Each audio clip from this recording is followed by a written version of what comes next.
Anime fans, let's take a trip down on memory lane. Remember the early 2010s?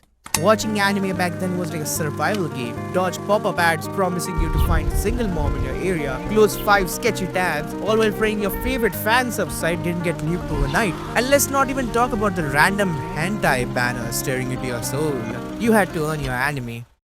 But look at us now, 2024. Anime has gone from being our underground guilty pleasure to taking over the mainstream. TikTok trends packed with anime edits, Netflix serving up anime in Ultra HD, and even your mom knows what a waifu is. But seriously, what happened to a little secret club? But here's the million-dollar question. Has anime's rise to the mainstream fame made the fandom better? Or are we just losing the magic that made it so special? Stick around because today we are diving deep into the world of trendy weebs, their impact on anime culture, and whether they are heroes or villain in our story. Alright, let's get this straight.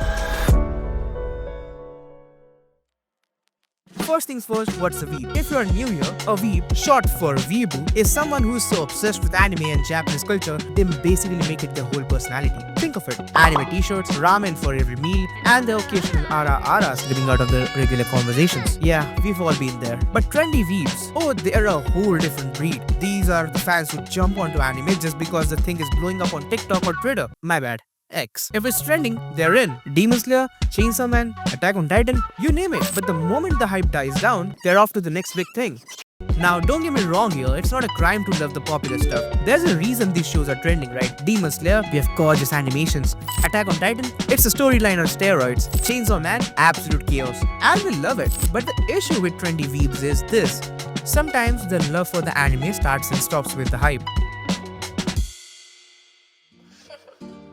I love you. It's all about what's hot, leaving lesser known shows and sometimes even the heart of anime culture out in the cold. It's like when Demon Slayer dropped and suddenly everyone was an anime expert overnight. Great for the fandom's exposure, but does this trend chasing kill the diversity that makes the anime special? To really understand how trendy weebs have changed the game, we need to take a trip through the evolution of anime fandom. Well, buckle up, it's gonna be a hell of a ride. Back in the early 2010s, being an anime fan felt like being a part of an underground secret society. You didn't just watch anime, you went on a scavenger hunt for it. Crunchyroll was still the new kid on the block, fan subsides for your lifeline. Your go-to source would get nuked. And let's not forget those forums where you would argue for hours about which anime had the best opening song. Spoiler, it was probably...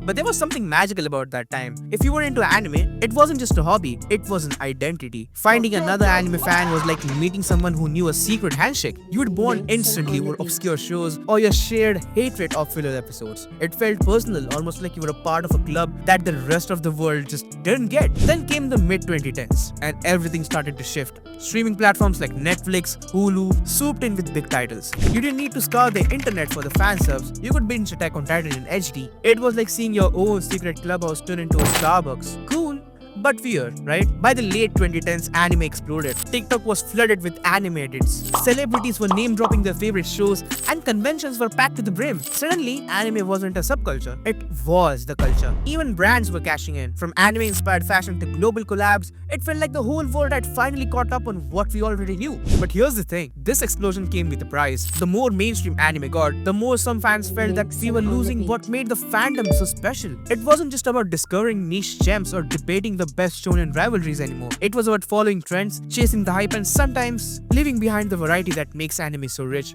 So where does that leave us? Is the evolution of anime fandom something to celebrate or something to be cautious about? Let's break it down here.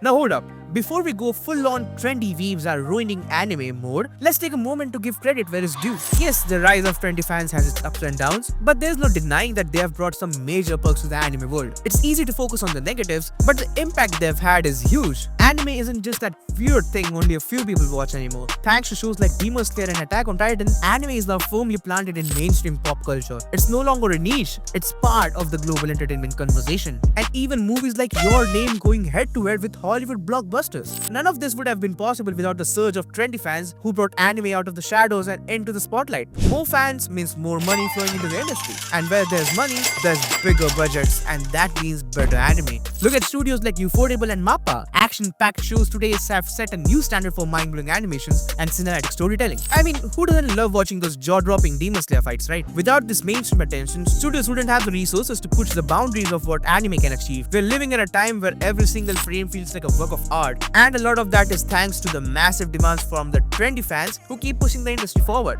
But it's not all about bigger budgets and more exposure. Now, before we get carried away, let's be real. For all the good that trendy waves bring into the table, there are definitely some downsides that have sparked some pretty heated debates in the fandom. One of the biggest criticisms of trendy weaves is that their engagement with anime can feel a bit, shallow. You know the type, they dive into whatever's trending, binge watch the latest hype show like Demon Slayer or Attack on Titan. I stop with the Demon Slayer and Attack on Titan and then move on. It's like anime is a fast food meal. They devour it and move on to the next one without taking the time to savor it or explore deeper. For longtime fans, anime isn't just about the next big fight scene. It's a culture. It's about discovering those hidden gems, digging into lesser known genres and appreciating the artistry and the themes that make anime more than just entertainment. But trendy weebs, a lot of them just skip past the deeper connection. Then there's the issue of trends. The popularity of certain shows can make the fandom feel less, unique. Thanks to social media, trends often dictate what's cool to like, and suddenly it feels like everyone's watching the same thing. It's like the fandom is following a script instead of exploring what they can actually enjoy. The beauty of anime has been its diversity. There's something for everyone. Mecha, slice of life, psychological thrillers, absurd comedies, you name it. But when the same few shows dominate the conversation, we risk losing touch with the variety. It's like going to an all-you-can-eat buffet but only eating the same 3 dishes. And here's where things get even messier. Here's the million-dollar question. What really makes someone a true anime fan? Is it about how many shows you've watched, how deep your knowledge runs, or is it simply about how much you love anime? For the longest time, there's been this unspoken rule that to be a real fan, you need a massive watch list. The more obscure and niche shows you've seen, the more cred you get in the fandom. But doesn't it make just as much sense to fall head over heels for 1 or 2 shows that really resonate with you personally? At the end of the day, anime is about connection. No one's grading your anime knowledge here. Being a true fan isn't about knowing every single detail or keeping up with every season release. It's about passion. Whether you're geeking out over epic shonen battles, bawling your eyes out over a heartbreaking romance, or laughing until you cry at a goofy slice of life series, it's the emotional connection that makes you a fan, not the number of shows you've seen. And here's something else to keep in mind. Everyone's anime journey is different. Some fans start with the classics, Cowboy Bebop, Naruto or Akira. Others dip their toes into anime through trending shows like Demon Slayer or Attack on Titan. It's all part of the experience. Trendy weaves sure have brought some positives to the anime community. More exposure, better quality production, and more inclusive fandom. But with this growth comes some challenges, surface level engagement, a focus on mainstream shows. It's a shift we need to navigate carefully as fans. The true beauty of anime lies in its diversity. Whether you love the biggest hits or the hidden gems, whether you're a casual viewer or a long-time fan. No, this is cringe. Hell no, man. What the? Let's celebrate what we love about anime and embrace its diversity. What do you think? Are trendy weebs ruining the fandom, or are they just a part of this evolution? Well, that'll be it for this video, and thank you very much for 200 subscribers and the love y'all showcased in the last 2 videos. I really appreciate it. I love y'all.